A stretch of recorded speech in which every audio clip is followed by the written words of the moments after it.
Good morning, and welcome to Canterbury's Centennial Convocation.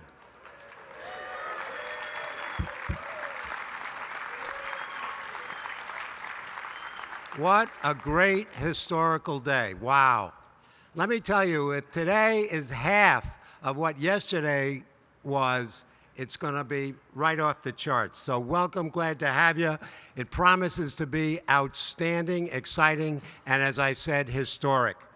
It's now my distinct pleasure to invite Father Sebastian Leonard, the longest-serving chaplain who's just completed his 20th year, for today's prayer.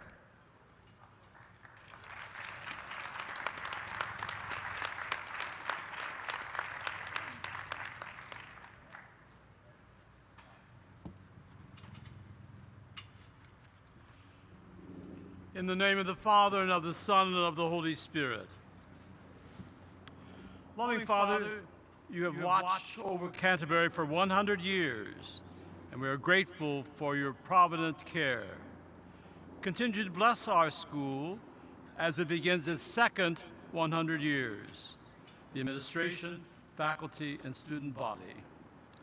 May all of us, including present and future graduates, carry on Canterbury's mission of training young men and women to be good and faithful members of the Church and moral leaders in our society. We ask this through Christ our Lord. In the name of the Father, and of the Son, and of the Holy Spirit.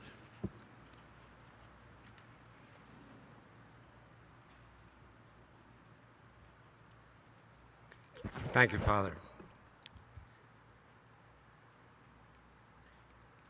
Peter Tucker, class of 78, is Vice President, Regional Branch Manager at the Chubb Corporation.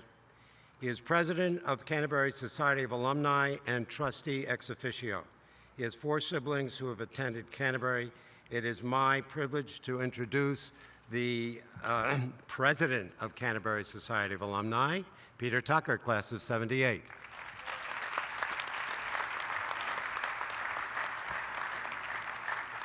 Good morning, everyone, and welcome to this incredible celebration of our school. I have the distinct privilege this morning of introducing a new award that was established in 2014, and I just want to take a moment to describe this award. So, established in 2014 in honor of Canterbury's 5th headmaster, the Thomas J. Sheehy Award recognizes an alumnus of Canterbury School who, through their professional, community, or public service, has brought distinction to themselves, credit to Canterbury School, and benefit to the communities they serve. And it's my distinct privilege to recognize Jim Hayes from the class of 1955 as the 2015 recipient of the Distinguished Alumni Award in honor of Tom Sheehy. Let me get...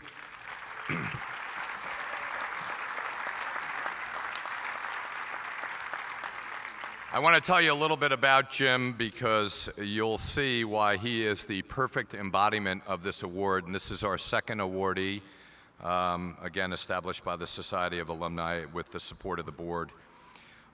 Jim Hayes is the former publisher of Fortune magazine and a former CEO of Junior Achievement, a nationwide not-for-profit organization providing economic education to millions of students worldwide. Prior to his years as president of Junior Achievement, Jim enjoyed a distinguished career in magazine publishing. He joined Time Inc. in 1959, and over the course of the next 23 years, held various executive posts for Sports Illustrated. He was named publisher of Discover in 1984 and Fortune magazine in 1986.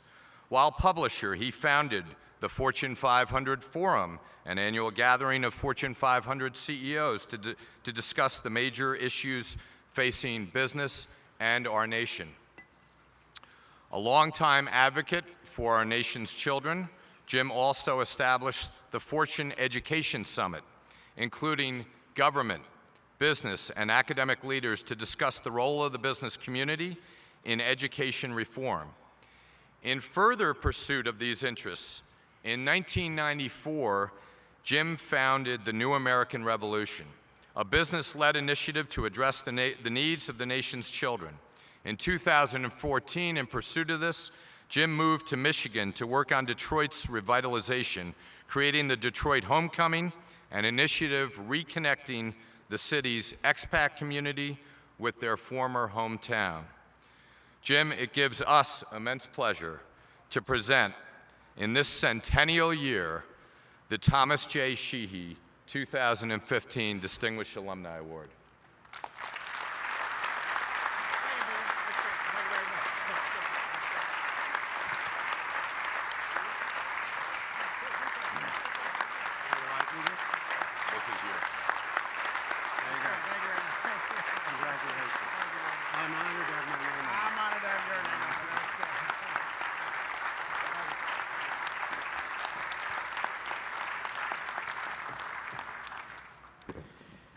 Thank you. You would find it impossibly difficult to fully understand how completely stunned I was when Peter Tucker called with that remarkable news. Stunned indeed, enormously grateful, and hugely delighted. I'd like to consider it a great honor in itself, but it's made much more significant when you consider a couple of things. One, Tom Sheehy's name is on it, and when you think of what he has accomplished in this institution, it is quite remarkable. So, congratulations.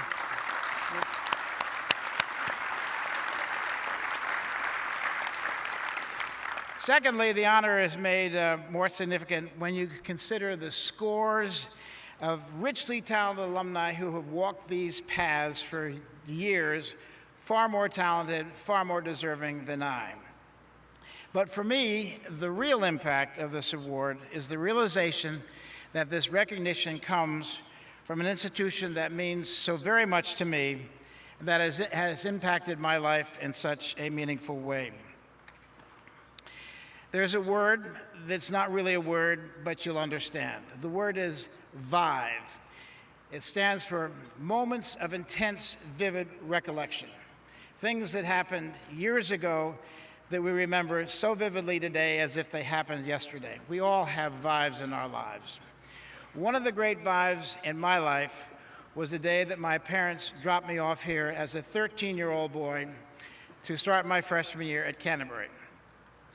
We parked down by the main building there, and I was living at the North House, so they took me down to the North House where I unpacked. They helped me set up, and then I walked them back up to the car to bid them farewell.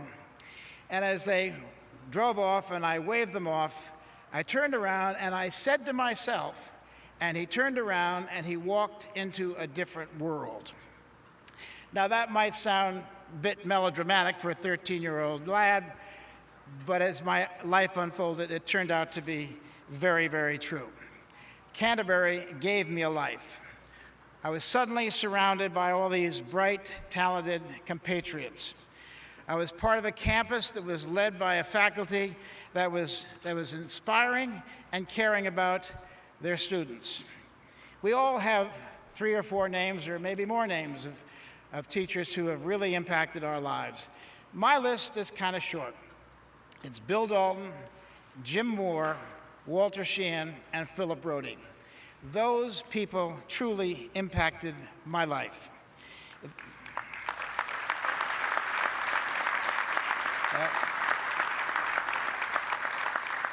They gave me a lifelong passion about literature and writing and journalism that has been with me forever.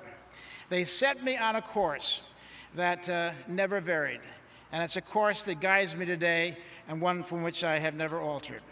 So I'm endlessly grateful for this honor, but I'm endlessly grateful to this splendid institution. And I'm particularly grateful to those on the selection committee who voted for me. Now, however, if I were voting, I would have voted differently. I would have voted for someone else. I would have voted for a classmate of mine by the name of Dick Higgins. Let me tell you about Dick Higgins. From the very earliest days in our freshman year, he was a superstar in every way. By our senior year, he had established a brilliant career here at Canterbury. He was a scholar. Throughout all those years, he was either first or second in the class every marking period. He was an athlete, great football player, great swimmer, captain of the track team. He was the editor of the Tabard. He was an all-around great guy, handsome, well-liked. Of course, he was a sacristan, and he had a Rhodes Scholarship written all over him. In the fall of our senior year, I remember quite vividly, again another Vive, coming off the football field after practice. His locker was right next to mine. And as we're dressing, he said to me, "My shoulder doesn't feel right. I think I'll stop at the infirmary on the way to dinner." Well, he never made dinner. We never saw him again. Dick was one of 11 students that year that came down with polio. But Dick's case was by far the worst and the most severe. Dick was doomed to live the rest of his life with all those talents, all those qualities, all those skills in an iron lung. He was totally paralyzed from his neck down. Even his respiratory system didn't work or wouldn't work without help. So the years went by, and we knew that Dick was living in a hospital in Worcester, Massachusetts, his old hometown. But I think we were all kind of out of touch with him. At the 40th anniversary, we made an effort to get him there. A letter went unanswered, but a call to his nurse said, well, there's no way that he can come to a reunion. So 3 more years went by, and I find myself in Boston heading for Worcester, Massachusetts, for a week-long business trip that I was kind of dreading. And as I'm driving down to Worcester, I think to myself, now, who's in Worcester that I could connect with that might enliven this week? And I said, well, maybe I'll see if Dick Higgins is still alive, and if so, I'll try to connect with him. Well, the next morning, I asked somebody in the office if they could find this man. His name is Higgins. He's lived in a hospital room, St. Joseph, St. Francis, St. Vincent's, I don't know the name of it, but he's lived there for the past 43 years. See if you can find him. I was quickly told that he lives on the 6th floor of St. Vincent's, and he was expecting me tomorrow at 2 o'clock in the afternoon. So I go over there, and now mind you, I haven't seen this man in 43 years, and he hasn't moved a muscle below his neck in 43 years, and he's lived his entire life in this one small hospital room on the 6th floor. So I get off the elevator at the 6th floor, and there he is waiting for me in a portable iron lung with one tube that pumps the air in, one that takes it out. He's totally paralyzed. He's on a slanted recliner, big portable lung on him. And the first thing I noticed were his eyes. There was a sparkle and a clarity to his eyes that was wonderfully reassuring. You can tell so much from somebody's eyes, and his were happy and bright, and there wasn't a hint of bitterness or anger in them. He signaled that I should follow him down the corridor. He could move this, he could motorize this contraption with a little movement he had in his left foot. So we went down to his room, and I spent 3 hours there. He couldn't really talk because he had a tracheotomy, but he was able to communicate. I later learned from that conversation and from many conversations with his nurse what that man had accomplished since I had last seen him. Now, here's what he had done since that fateful day at Canterbury. He eventually finished high school. He went to Worcester Academy and graduated from high school. He was accepted into Holy Cross. He graduated there 4 years later, major in history. He graduated magna cum laude. He earned his master's degree in history from Clark University. He was working on his doctorate at Harvard in history. He taught college at Assumption College for years in Worcester, Massachusetts. Now, how, you might ask, did he do this? Well, they fabricated or refabricated a laundry truck van, and they would, when he had to go to school, they would wheel him down, wheel him into the back of the van, and take him off to wherever he went. He turned the pages of all the books he read with a pencil in his mouth that turned the pages. He wrote his papers, his thesis, his dissertation with a pen, a stick stuck to the top of his head, and he typed out every single letter one at a time. It's an astonishing story, and it's a story that I think should be told and told again and retold as often as possible. In his name, our class has started a small scholarship fund, the Richard C. Higgins Scholarship Fund for Canterbury students. Yesterday, Tom Shee said that Canterbury strives earnestly to create lifelong active learners and people of great character. I don't know anybody that typifies those qualities more than Dick Higgins. So if I were voting, I would have voted for Dick Higgins. He's the most successful person I have ever known. Canterbury gave me a life. Canterbury can take enormous pride in igniting a spirit in my classmate to help guide him through that unbelievably difficult life. So in closing, I'd like to thank all my classmates, many who are here, who shared this experience with me all those years ago. Believe me, I learned something from each and every one of you. Earlier, there are some nice things said about my career, my life. Well, that's all quite true, but when all is said and done, this is the capstone. Thank you very much. Thank you.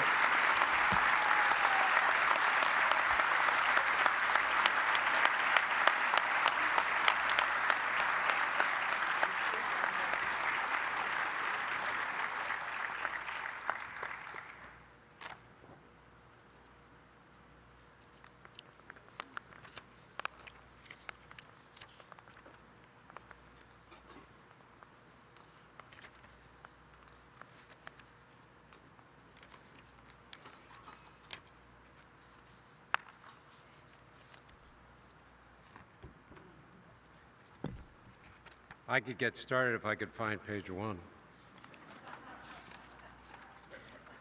It's here somewhere. And it's important. Bear with me.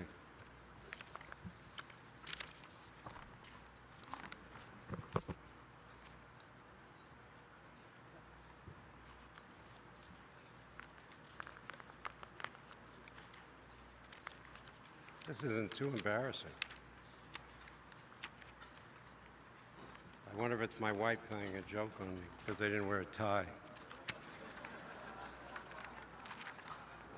It's got to be here somewhere. Is it? No. I'll have to make the first part up.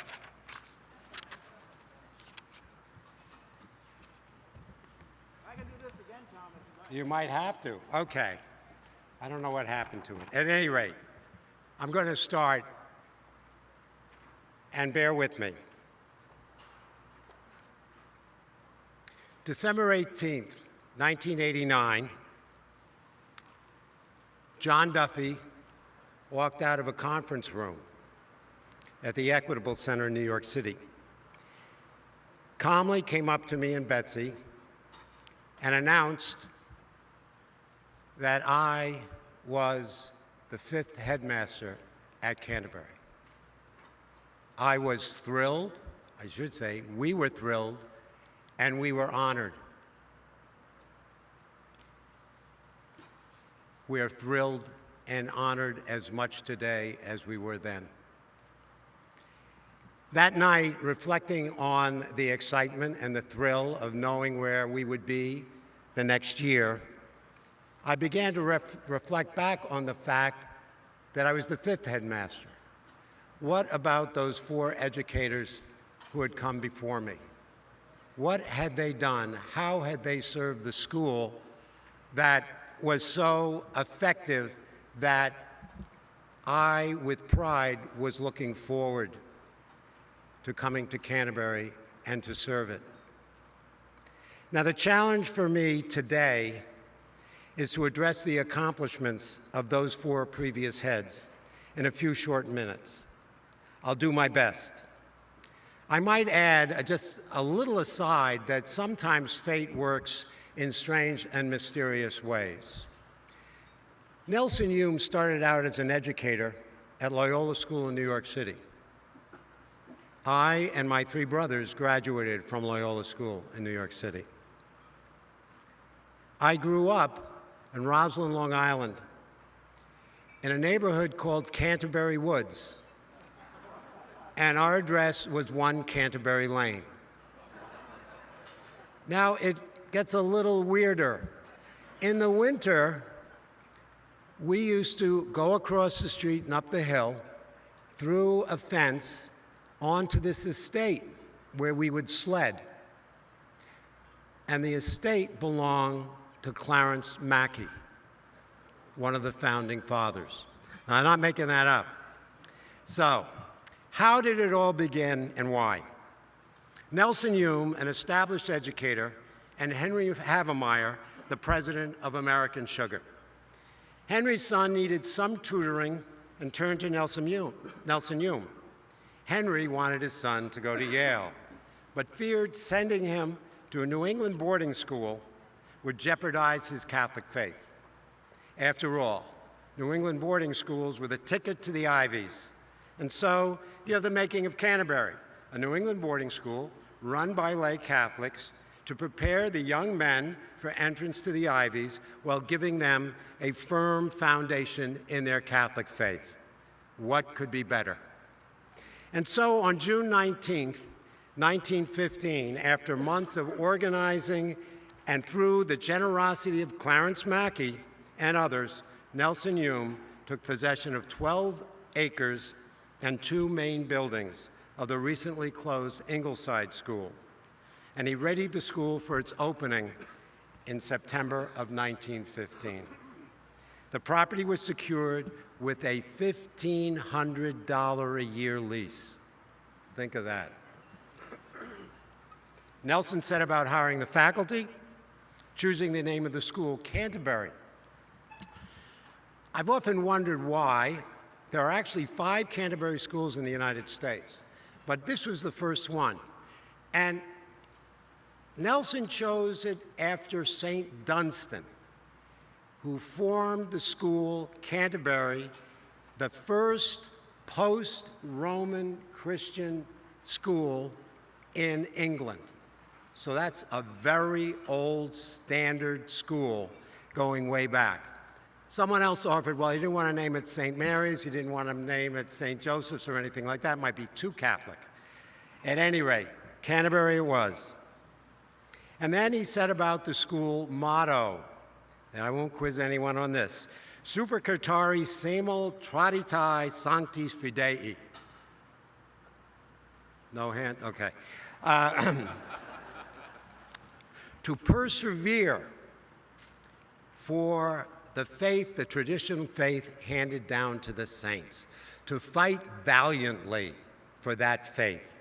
What a great sentiment. Why? Where did that come from? It's not in your normal Sunday gospel. It came from St. Jude, one of his epistles, and because Nelson Hume attributed a lot of the good fortune that came his way to his prayers to St. Jude, and so we have the school motto. And then came the school colors. You have to have school colors. Well, Henry Havemeyer, not one to be short on opinions, said, you know what, Nelson, I love the color red or cardinal. And then he thought about it a little further. He said, but that's a little too arrogant. So why don't we go with blue and white?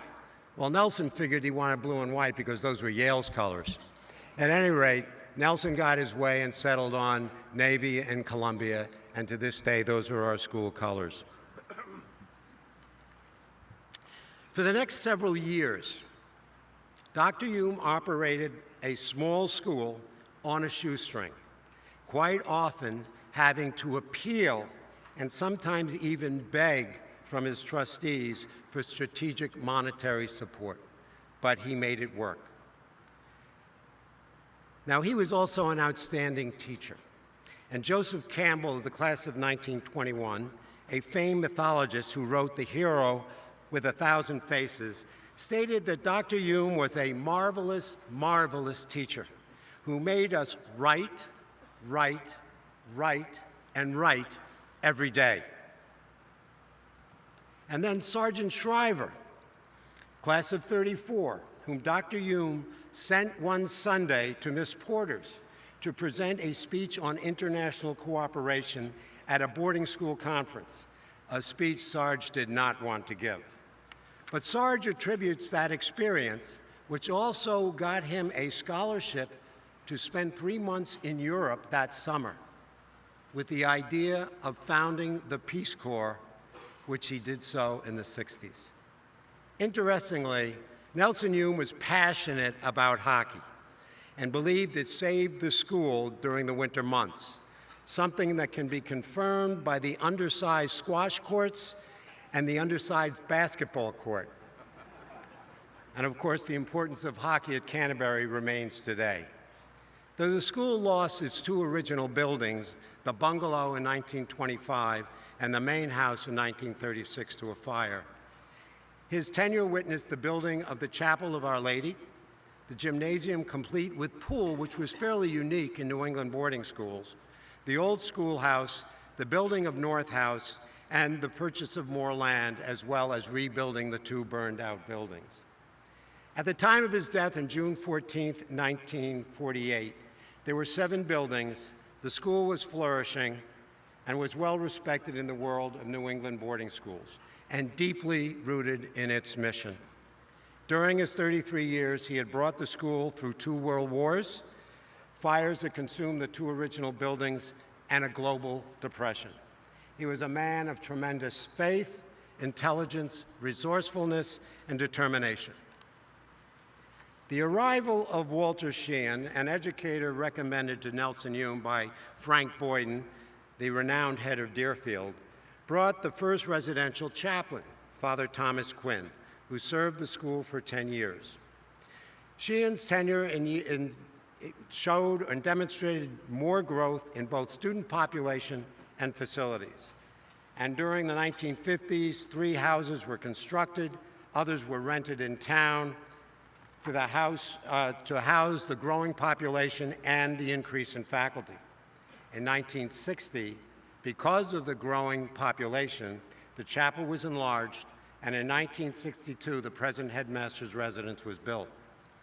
In the 60s, the school mounted its first official campaign, the results of which were Havemeyer, Carmody dormitories, the new gym, and Hume Hall.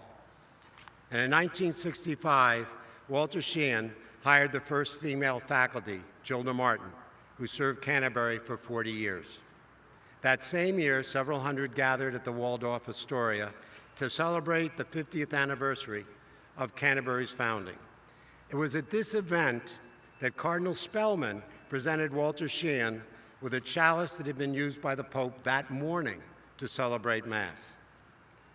On October 30th, 1970, Walter Sheehan announced that Canterbury would become co-educational school in the fall of 1971. The first 9 girls matriculated that fall.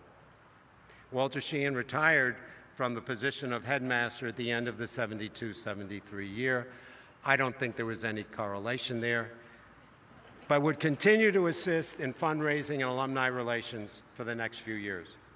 An article in the Pallium stated that during his 25-year career at as Canterbury's second headmaster, Walter Sheehan oversaw the school's greatest period of expansion and left an indelible imprint on the school he loved. Though Jack Rydell's tenure lasted but 5 years, Canterbury's third headmaster brought some significant change to the school. He expanded the retirement program for the faculty to TIAA CREF, a vast improvement from the previous system. He launched the school's second campaign in the fall of '73 to raise money for the school's endowment. Now, this campaign, by the way, was headed by Jim Hayes' classmate, Peter Cashman, class of '55, who would soon forego education to enter politics and become Lieutenant Governor of Connecticut. With the arrival of more girls as a result of the closing of Norotan School, Jack Rydell turned his attention towards improving the campus for this growing segment of the population. And in 1975, the girls' locker room was constructed and more female faculty were hired. The older dorms were renovated, the new hockey rink under the guidance of Charlie Huntington was constructed, and the population grew from 283 in 74-75 school year to 323 in 1976. During Jack's tenure, Saturday classes were introduced to the joy of the students, and the academic comments for all students began. Many of the school's athletic teams during this period achieved great victories and success. Rod Clark, class of 1946, first alumni to become headmaster, was Canterbury's fourth and took office in the fall of 1978. A longtime faculty member and administrator, Rod brought back some stability that had been lost in the cultural upheaval of the 70s.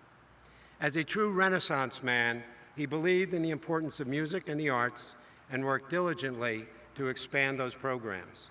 He further affirmed Canterbury's commitment to the academic and spiritual growth of the students by instituting new programs and rules to provide the structure and atmosphere necessary to learn and grow both scholastically and spiritually. During his 12-year tenure, Steele Hall and the Field House were built, the Duffy Center was opened, Hickory Hearth was purchased, and computers were brought to the classroom through the efforts of Paul Cauchon. Our public speaking system program was reintroduced, a favorite of Nelson Hume's, and a pallium was first published. He also added the first two women trustees, Mary Elizabeth Tucker and Rosemary Sinnott. Each of these men, in their own unique style, advanced the school, academically, athletically, socially, and spiritually. As a result, my tenure at Canterbury has been an opportunity to build on the successes of these previous educators. To be sure, there has been much accomplished since Betsy and I and our 4 children arrived on July 1st of 1990. Our facilities have improved and been expanded. We've added water polo and crew. The academic program has grown and kept pace with the changes in curricular directions. Technology is integrated in all areas of school life. And our endowment has grown from $1 million in 1990 to over $30 million today. And our community service programs challenge all our students to reach out and help those less fortunate. This growth and progress would not have been possible if not for the legacy of great leadership from the previous headmasters, administrators, and dedicated faculty. The halls of our campus resound with the names of so many august educators: Brody, Koenig, Mack, Shea, Vio, Hebert, Coffin, Gilda Martin, John Martiska, Weldon Knox, and J.P. Mandel. I could go on and on. Through the many challenges the school has faced during the first century of its existence, these educators remain steadfast in their commitment to the school's mission to provide an outstanding education in a faith-based environment to those young men and women entrusted to them. 2 years ago, I was serving on an accreditation committee for another New England boarding school. In their dining room, they had etched 4 values on their wall: honesty, respect, self-reliance, and compassion. 4 of our 5 values. Our 5th, and the one that separates us from most of our competitors today, is spirituality. It was this value that was at the very root of Canterbury's founding and remains as vibrant and important today as it did to Nelson Hume, Walter Sheehan, Jack Rydell, and Rod Clark. In conclusion, I thought a comment I don't know who that is. Is that Walter? No. In conclusion, I thought this would be a fitting comment made by Nelson Hume on the occasion of the school's 25th anniversary.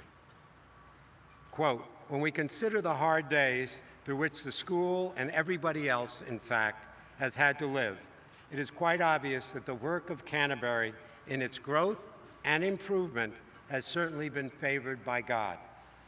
There is no other explanation." End quote. God bless Canterbury as it celebrates its centennial and positions itself for its next 100 years. Thank you.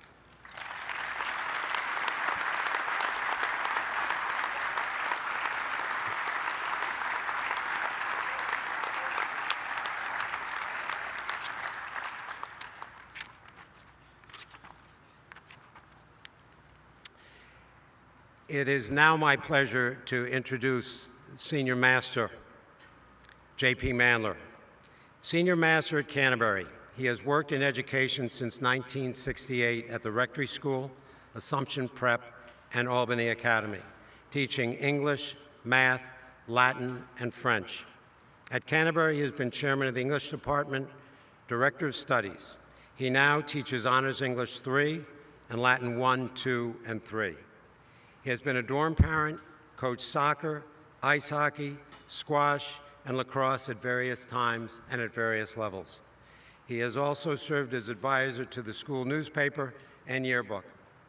His 44-year teaching run since 1971 is the longest in school history. No one in Canterbury history has spent more time in the classroom than J.P. Mandler. J.P. is married to Lou Mandler, Canterbury's academic dean, and the Mandlers have 4 children, and they live on the edge of campus. It's my pleasure to introduce my good friend and fellow Latin teacher, J.P. Mandler.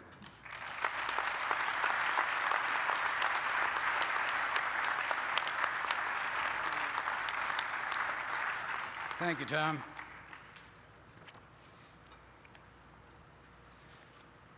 Good morning. In preparing my talk for this morning, I originally wanted just to tell stories. But there are so many stories and so little time that I had to abandon that plan. Maybe I'll do that some other time. I decided to talk about my history, what brought me here, what kept me here. And the other question that alumni ask is, how is it different from what it was when we were here? In 1970, I was teaching at Assumption Prep in Worcester when the board announced the school's closing that June. Within a month, Jules Vio, an Assumption graduate, came to recruit teachers. I visited Canterbury, interviewed with Rod Clark, Jim Breen, and Walter Sheehan. Jules Vio was the primary reason I decided to come to Canterbury, because he said that Canterbury was a great place to work, and I trusted him. And for the reasons I stayed.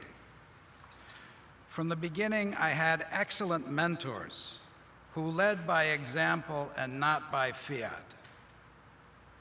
First, Jules was my personal mentor, someone I could go to for, as he said, the straight poop. In English, I worked with Wild Bill Dalton. In French, with the Bear. In Latin, with Jim Breen. In athletics, with Charlie Huntington and my soccer mentor, John the Cough. In the dorm with Ed Kamara and later with Jim Shea. Colorful and dedicated schoolmen whom I saw every day and who gave me freedom in the harness. The school also encouraged me to work on my master's degree. At Breadloaf, I found wonderful, bright, articulate, sometimes dazzling teachers. In addition to my Canterbury mentors, they became role models for the rest of my teaching career. It helped, too, that in my first summer at Breadloaf, I found my wife, Lou. Here at Canterbury, I found a warm, intelligent, and highly social faculty, with Rod Clark, its star organizer.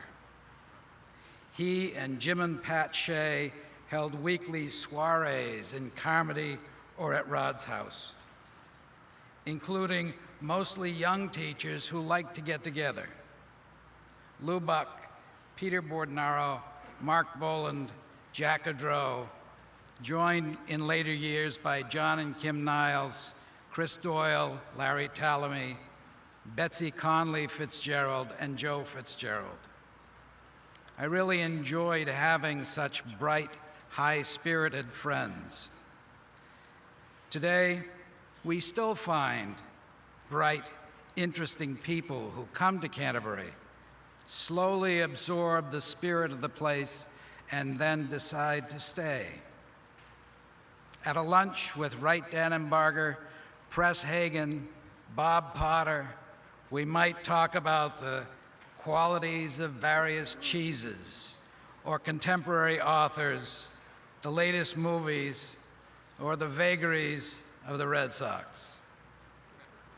Working with intelligent, engaging people still makes work something like play. The students, athletes, and dorm residents were likable too. Most of my English students in 70 and 71 were sixth formers, bright, engaged, and creative. I remember that Frank Hickey, Marcus Leveri, Joe O'Brien, John Donnelly, and Tom Davanzo would routinely drop into my apartment on Friday night, no Saturday classes, and sit, listen to music, and talk. That year, I coached a soccer team that included Mike Flynn, Peter Bresnan, Hillary Cook, and Ward Bitter. Friendly people then, and I know they still are. After 2 years in North House, Lou and I moved to Havemeyer Basement, where we worked with Andy Greer, Dudley West, Thane Allison, Greg Kiernan, and Kevin Hannon, and later down to Marwick Manor with Harry Burke, Peter Tucker, and Tom Ewing. It was important to me to like the people I taught, coached, and lived with. I did and still do. Rod Clark and later Tom Sheehy asked me to fill a series of administrative positions, the best of which to me was Director of Studies. The Director of Studies position enabled me to know every student in the school. I have always taught at least one section while filling those positions, because the classroom has always been the focus of my experience at Canterbury. So what has changed? We're co-ed. That's a positive change. Coeducation has made us realer. We're now challenged by the ubiquity of personal devices. Managing the students' use of those devices to support learning is a challenge.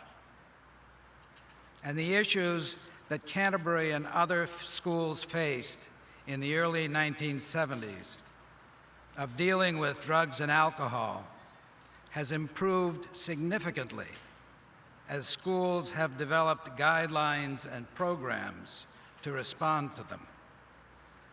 The challenges have not magically disappeared, but we now address them proactively as part of the residential curriculum and reactively by following clearly articulated responses when violations arise. But today's students are still very much like yesterday's. Even as an old guy, I still enjoy walking into my Honors English 3 or my Latin 1 classes, engaging students in the matter of the day, or working individually with them on essays or helping them decide what colleges may suit them. I have even learned to view student shenanigans with humor in hindsight. Like the theft of the geese from the farm, held for ransom, sequestered in a pen in the North House woods, fed with breakfast cereals from the dining room. It is a challenge to articulate just what is central to the Canterbury experience. It is a sense of community, a commonality that finds its most obvious expressions in times of joy, such as this centennial celebration, and in times of tragedy, when we come together to support those grieving and to support each other. What has not changed is Canterbury's community, based in respect for and support of each person. We see it every day in teachers' interactions with students and students' interactions with each other. The communal spirit of Canterbury is partly an expression of its Catholicism, partly of its articulated academic, athletic, and residential curriculums. But it flourishes as well because of its Eden-like location. The view west in the late afternoon almost always takes my breath away. And the dedication and example of past faculty and leaders all have contributed to the core communal spirit of the Canterbury of today. Long may it endure. I feel blessed to have experienced my decades at Canterbury.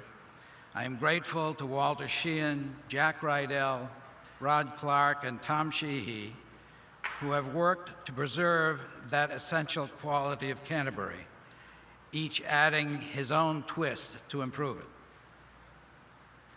I need to acknowledge finally, in particular, Tom Sheehy, who has been a friend and mentor for 25 years, with his wife Betsy, who is a force on her own.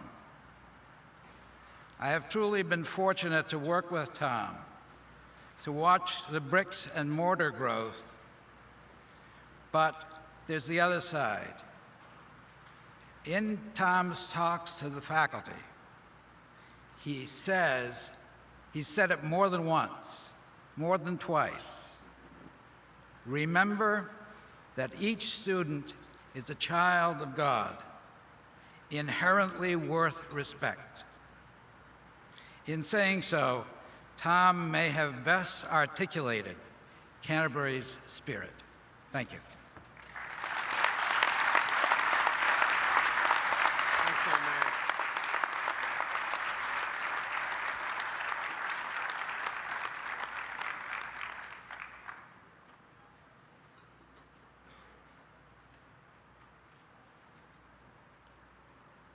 In 1964, Canterbury accepted its first Afro-American student. Larry, the class of 1965, is proudly celebrating his 50th reunion. He is currently an adjunct professor at the Newhouse School of Journalism at Syracuse University, a columnist and media relations consultant. After Columbia Journalism School, Mr. Aaron worked as a reporter and editor in radio and television for 15 years in New York, Colorado, South Carolina, and Florida. He then switched to newspapering with stints in New York City area and the U.S. Virgin Islands. Larry capped his formal career as a columnist and opinion writer with the Bergen Record, logging over 500 columns on a broad array of topics. Larry entered Canterbury as a sixth former in 1964. Welcome, Larry Aaron.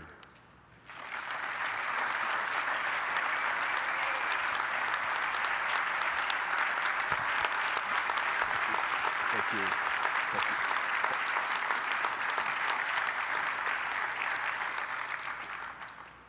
Good morning, everyone. I'm very glad to be here. I always feel good coming up Aspetuck Avenue and being on the campus and being with the folks that I have come to love and admire as my classmates of the class of 1965.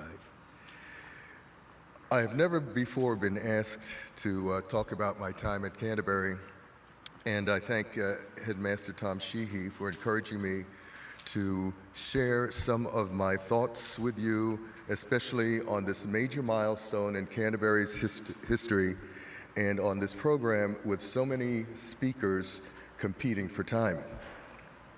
My first contact with Canterbury was with Headmaster Walter Sheehan and Rod Clark, who was then Director of Education, but who would later become headmaster here. Mr. Sheehan talked glowingly about Canterbury and he said he wanted me to become a member of the student body as a sixth former. Can you hear me? I'm hearing an echo. Can you hear me all right? Yeah? All right.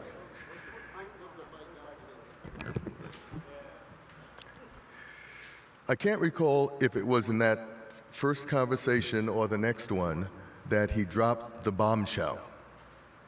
I would be the first and only African American at the school. He wanted me to be Canterbury's Jackie Robinson. All right?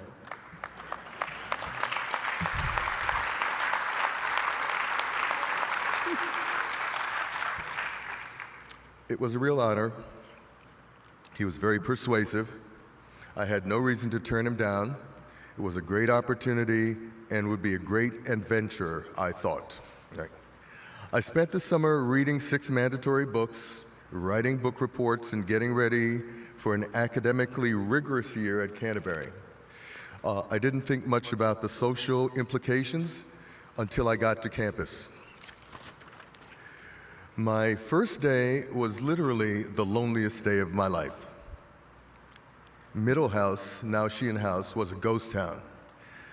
I was there for 1 or possibly 2 days before anyone else arrived. I could hear echoes in this big, empty building whenever I left the room, which was rarely to use the bathroom. And in my solitude, I reflected on all the things that might go wrong, all the what-ifs. Mr. Sheehan and Rod Clark have been very encouraging, and my visit to the campus the previous spring seemed to go well, but what if the students or their parents didn't like the idea of me being there? What if the townsfolk found out and came with torches? What if my classmates felt that this social experiment had been forced upon them, ruining their senior year? What if? What if? America was in the midst of racial turmoil. A few weeks before school started that year, 1964, major events in the fight for civil rights and race relations took place. The biggest one was the discovery of the bodies of 3 civil rights workers, Michael Schwerner, Andrew Goodman, and James Chaney. They had been murdered for doing voting registration for black voters in Mississippi. 2 of them were from New York, my hometown. Also in the same month, Fannie Lou Hamer, a political force in Mississippi, had been shunned at the Democratic Party convention in Atlantic City. Marches in '65, including Selma, attempts at school integration. America was a hotbed of racial turbulence. Had Canterbury administration decided to bring a little bit of that onto Aspetuck Avenue with my presence? That was one of my thoughts. But I think in spite of a volatile racial climate, Canterbury did make a very courageous and insightful decision, one that was probably controversial with the trustees, the parents, and many others, but they did it, and there I was, and here I am. I was seated on my bed in Middle House alone, with my imagination running wild, looking occasionally at the New Haven Railroad train schedule back to Grand Central Station. That's true, that's true. If things got bad, I'll go back home, I thought.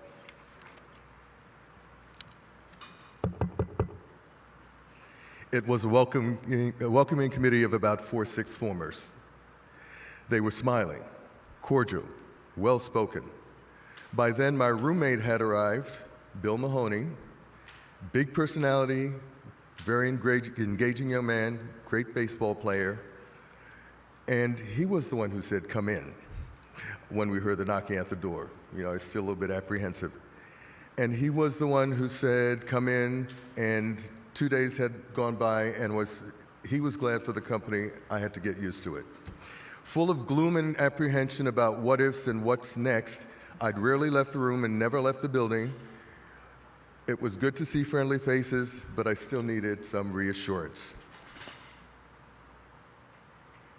I think the most significant day in my introduction to campus life at Canterbury was the first Friday night. It was a school assembly, which was a regular event. That was my first. And it was in a cavernous, carpeted room with no chairs in the old South House, now renamed Carter House. Boys from all forms would be streaming in, and they would suddenly drop and sit randomly all over the room. This is my image. Remember, this is my first time experiencing this. I almost tripped over some of them as they just dropped. And as I made my way to the other side of the room, my intention was either to lean on a wall or sit on a windowsill.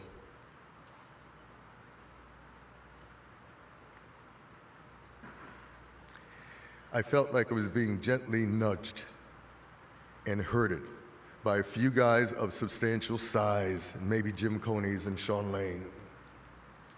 I never figured out who it was, but anyway, as they were herding me toward the front of the room, they said, "We sit up here, and you're one of us."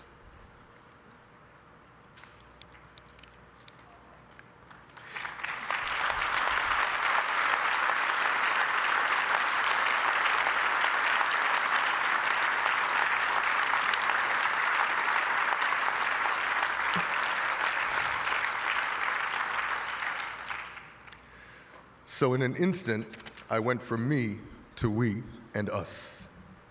It felt good.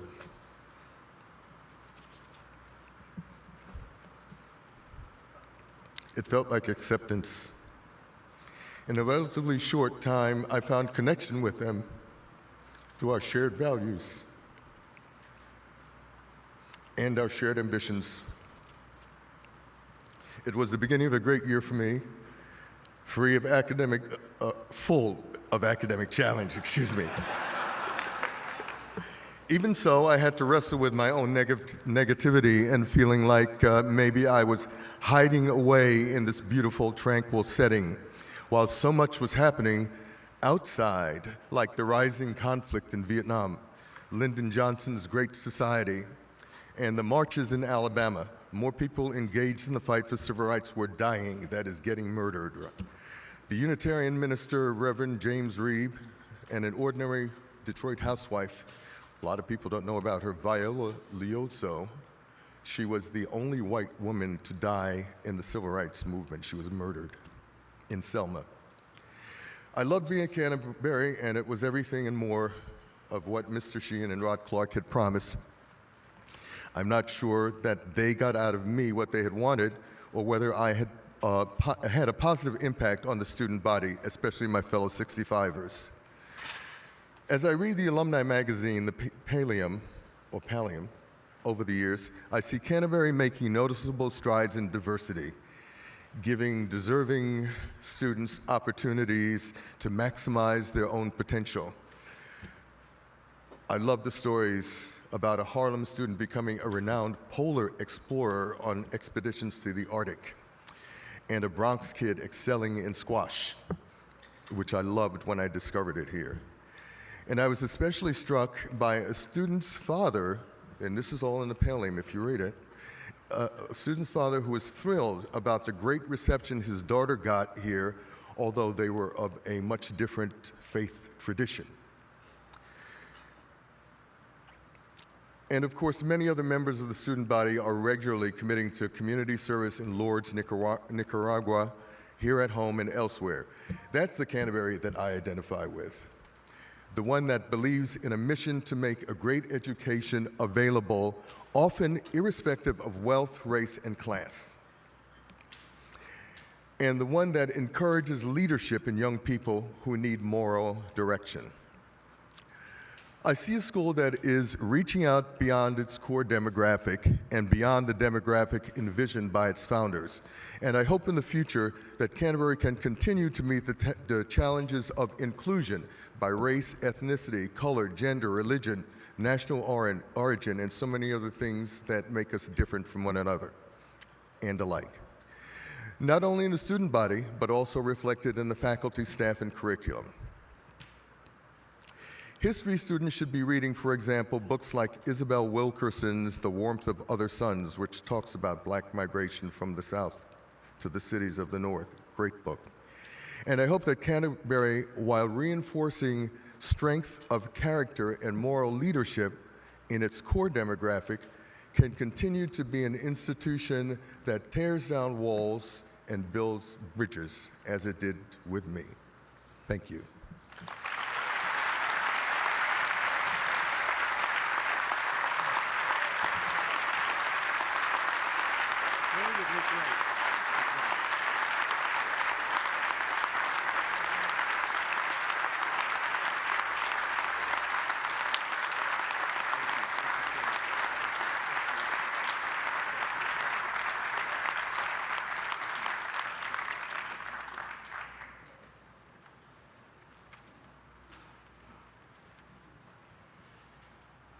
Reverend Judy Sullivan, class of 1974, is dean at the Philadelphia Episcopal Cathedral. She had served previously there, first as missioner and then as canon residentiary. Prior to her return, she was the associate rector of the Church of the Redeemer in Bryn Mawr, Pennsylvania. Prior to ordination, she left a successful career in corporate marketing to direct nonprofit organizations which promoted access to higher education for disadvantaged youth. The Sponsor a Scholar program was recognized by President Clinton with a Point of Light Award.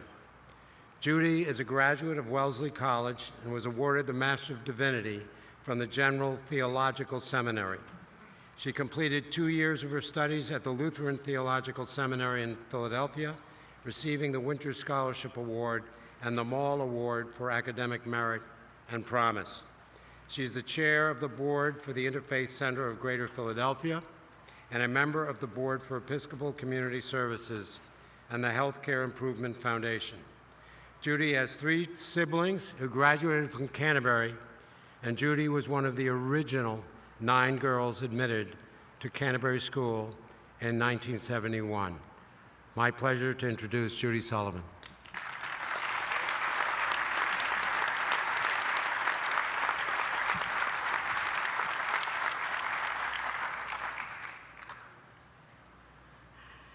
Good morning, friends. It's almost afternoon. What a privilege it is to stand here and speak to you at Canterbury's centennial celebration. Let me begin by extending my congratulations to Tom Sheehy, the trustees, the faculty, and to all of us for all that this school has become in the last 25 years.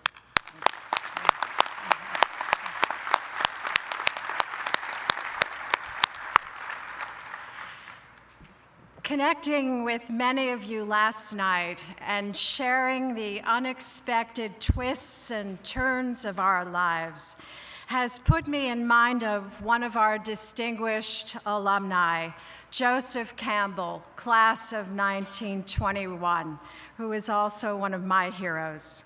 He said, "We must let go of the life we have planned so as to accept the one that is waiting for us." It strikes me that this statement is as true for institutions as it is for individuals. I can't imagine how surprised Dr. Hume and Henry Havemeyer would be to see all that has transpired here since their initial vision was put in motion in 1915. And I couldn't be more honored to share a part of that story. Recently, I was walking down a street in Philadelphia with a slightly older male colleague who was telling me in great detail and with great joy about his exploits playing hockey and football at, in his estimation, the finest college preparatory school in New England. You know it. You'll never guess which one it is, and it would be wrong for me to say. So here is the expurgated version of what I said. Huh. That's a fine school to be sure. But as I recall, we used to beat your teams regularly, to which he whipped around and said to me, "What do you mean we?" And I let him know that I was one of the first 9 girls admitted to the Canterbury School in New Milford, Connecticut. And after a long stare and a long silence, he said, "Well, that explains everything." So I could only conclude that he was referring to our school's terrific athletic excellence on the field. So I said, "Thank you." Now, I don't know if it explains everything, but I think the fact that I am a Canterbury graduate does explain a lot about me, and I suspect about you. I have heard others say it too, just last night. There's something about the ethos of this place, something that has formed us and shaped our characters, that is perceptible, even especially after many years have passed. We see it in one another, and others see it in us. For me, the truth of it lies somewhere in the intersection of a traditional, rough and tumble, high achievement-oriented, highly competitive male culture with the admission of 9 girls to this school almost 44 years ago. It's so important for me to read their names to you, and if any of them are here, I ask them to stand. Vicky Weil-Boucher, Terry Dalton, Valerie Gumper. Is Vicky here? Vicky, yes, in the back.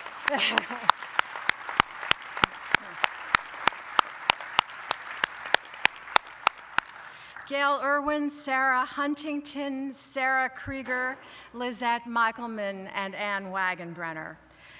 Like many of our female graduates, my family had always intended to send my brother David Sullivan, class of 1977, who might be here. David, are you here yet? He's always running late. So only the older sister can say that. For all sisters, daughters, future wives, and my sisters and me, it was not an option. When I read in the newspaper that Canterbury would admit girls, I began a long, relentless campaign to convince my father to just let me apply, just let me take the test. And after meeting with Walter Sheehan and Jim Breen, 2 remarkable men of blessed memory, my father said yes, and I left that convent-type school that really didn't suit me very well, and I enrolled here in the fateful fall of 1971. For the sake of nostalgia, I was hoping that Mad Men would take us that far before signing off. Richard Nixon was president. The Vietnam War was raging. Star Trek and Mission Impossible were real-time TV programs, and as I recall, JP and Lou Mandler were courting. Yes. Co-education had taken hold in the Ivy League and had made its way to independent schools. There had been a sea change here already from the school that my brothers from 1965 described last night. The boys wore jackets to class, I think, but they could hardly be described as uniforms. Speakers in the windows brought us wafting rock music across the lawns of the campus. No more mandatory haircuts, and almost all of us, boys and girls, had long hair, which is part of why I think it's hard to recognize one another now. I cannot emphasize how different the first 9 of us were from one another. In spite of that fact, we traveled everywhere together in the first weeks, sitting together in the dining room and in school meetings, walking together on the way to class, hanging out in a very small, very uncomfortable room, you may know it, on the first floor of the old schoolhouse near the faculty lounge, and I think I've repressed it, that it was painted orange. Most often, in the beginning, everyone was polite, but we were met with curious stares or averted eyes, as if to say, God, how can this thing be happening? My experience as the only girl in most of my classes was that if I sat on one side of the room, everybody else sat on the other. If I sat in the front, you remember, if I sat in the front, everyone will sit in the back. And I don't think it was just me. It could have been. All of that took a little time to shake out. And eventually, there was a kind of thaw as a few brave boys, and you know who you are, ventured forward, sometimes very quietly and secretly, to engage in conversation. So by the end of the first year, there were some real friendships and even romances as we became a bit more integrated into the life of the school. We did more than hold our own academically, but there were still no organized sports for girls and only one female faculty member, Jill DeMartin, who kept an eye on us from her classroom, also in the old schoolhouse. In the second year of coeducation, 30 girls moved into Havmeyer Hall, and I think quite a few of them are here today. So please, I ask them to stand. Those who came in the second and third year, please stand and be recognized. It is, here we are. Yay.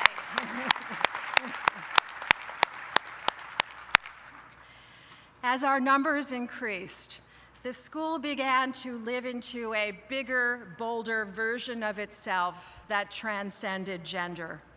In retrospect, it is remarkable that in the space of 18 months, girls' sports teams emerged, and girls moved into leadership positions on the tabard and the cantuarian. Girls were named as sacristans. Girls didn't have to be imported anymore. They were cast in school musicals, the first being Guys and Dolls. And girls were recognized for their leadership and achievement with awards at graduation. And our girls, now women, are represented on the Board of Trustees of this school. I confess to you that being one of the initial 9 was not for the faint of heart, but I loved it. Maybe some of those qualities so visible and so memorable to my friend from the sports field rubbed off on me too. And I know that it was also the relationships forged here with my classmates, with my sisters in the dormitory, in the chapel, in the classroom. All I can tell you is that I've been knocking on the doors of male institutions ever since, and this place formed me, and that's a big part of it. Thank you, my band of brothers, especially in the class of 1974, who were the authors, by the way, of the geese prank. Thank you, my brothers. So creative.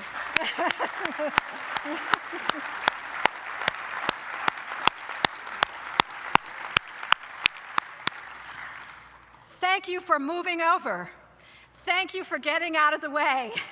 Thank you for making room for us all those years ago. For some time, Canterbury has been much more than a boys' school with girls. It is truly, truly a coeducational institution, and I congratulate all of us for that eventuality.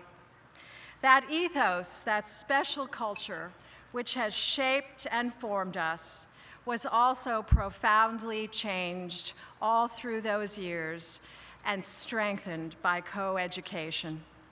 The school is ready to move into its next century to find the life that is waiting for it, with surprising twists and turns, no doubt, and ready to shape women and men of character for an ever more complex world. Thank you so much.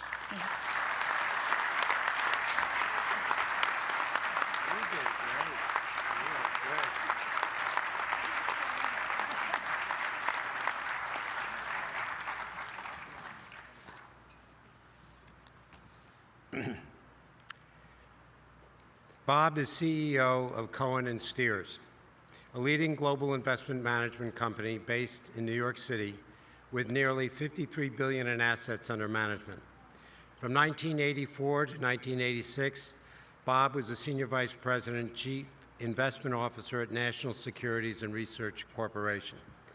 In 1985, while at National Securities, he organized and launched the nation's first real estate securities Mutual Fund. Bob is a member of the Advisory Committee of the Staff Retirement Plan of the International Monetary Fund and serves as Investment Committee Chairman at Georgetown University. He holds a BS from Georgetown University and an MBA from George Washington University. He is president of Canterbury's Board of Trustees, a proud member of the class of 1971, and has 7 relatives who have attended Canterbury, including his father, 2 brothers, and his son, JP, class of 2011. Please welcome Bob Steers.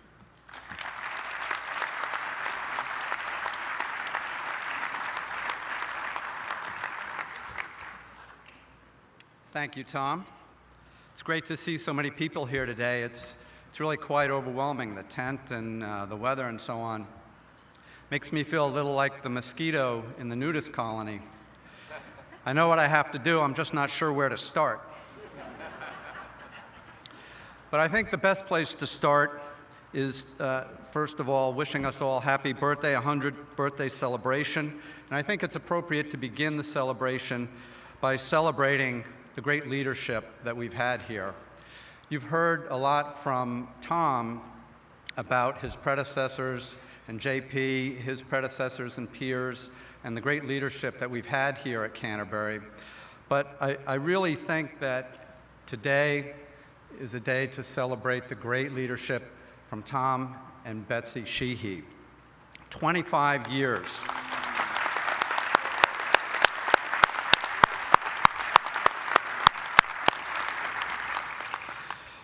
They've been at this great institution for 25 years, sharing their vision, their leadership, dealing with an incredibly wide range of challenges and adversity, every day dealing with the students' success, their failure, disciplinary issues, which I know some in this room have been part of. Their contribution goes well beyond their job description. Every student here knows that Tom and Betsy are part of their everyday life. They know everybody's name. They know everybody's situation. There just couldn't be better leadership than we've seen from Tom and Betsy. JP talked a little bit about his peers and fellow faculty and staff members. And to most, if not many of us, these are the legends of Canterbury. Tom named a few of them. JP named a few of them, but they were our surrogate parents. They did so much and asked so little. And while it's sad that over the years we've lost some of these icons, we have new role models, coaches and teachers who are reporting for duty every day, making history anew. I'd also like to recognize all of our current and former board members, many of whom are here today. Our current board members for their engagement, their time, and treasure. Our Canterbury Medal recipients and emeritus trustees for their historic leadership of this institution. And all past trustees who have given so much through the years. And lastly, I want to recognize you, our alumni, over 800 of whom have registered to be here this weekend. It's an incredible, incredible show of force. And as part of that, I was pleased that we were able to have our Alumni Association meetings yesterday. This is a new association, relatively new, about a year old, and we have some great leadership to thank for that. I'd first like to recognize Jimmy Briggs. Jimmy, if you are here, please, I know you're here, stand up.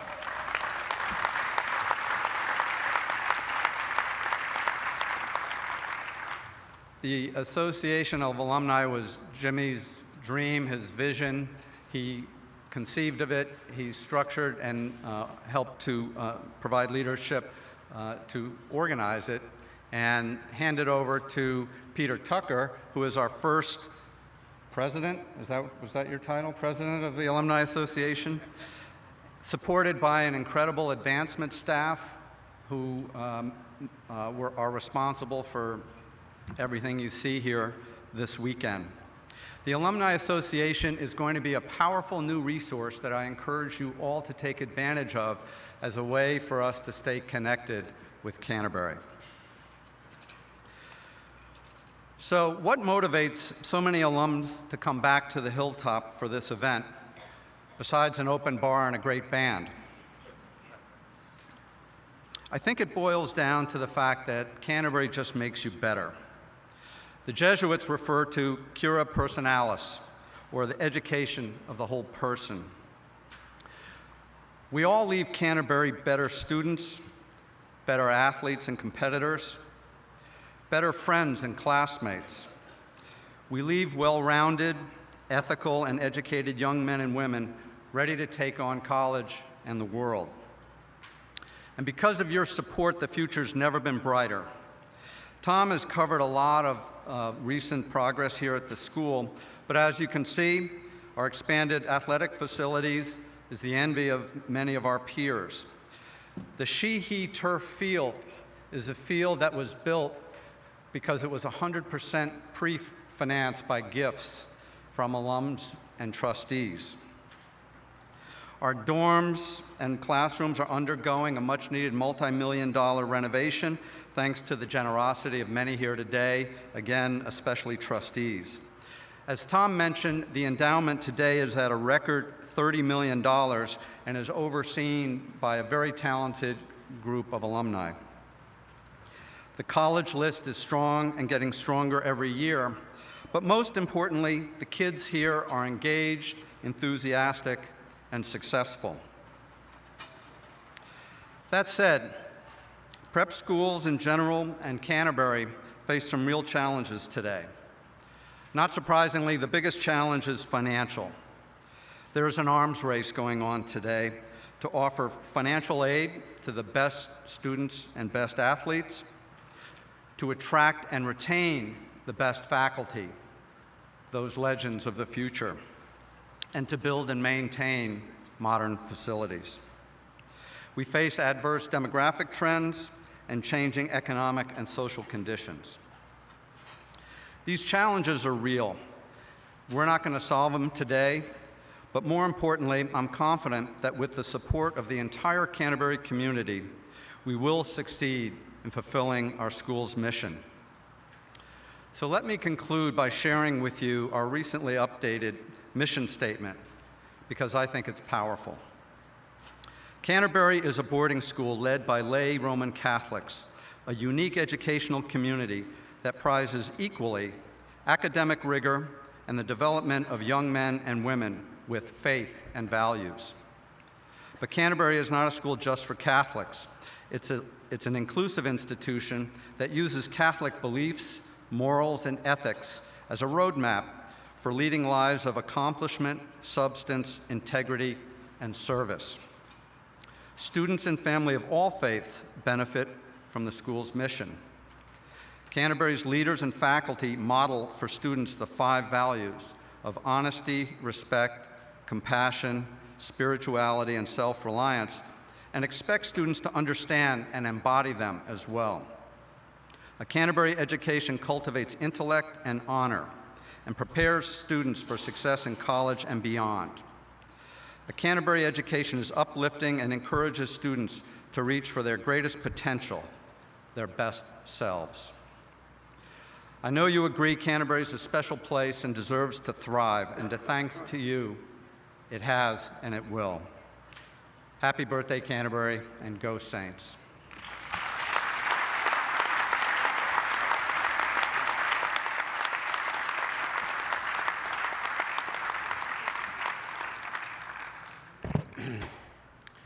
I want to thank all presenters today, and again congratulate Jim Hayes on the recipient of his award. And now, in conclusion, I'd ask you all to stand as we sing Cantareria Floria. And I'm staying away from the microphone. Who starts?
Thank you. It's lunchtime.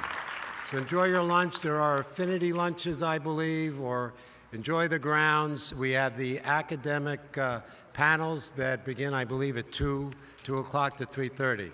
So enjoy the afternoon, and we look forward to as many of you as possible for the party of the century tonight at 7 o'clock.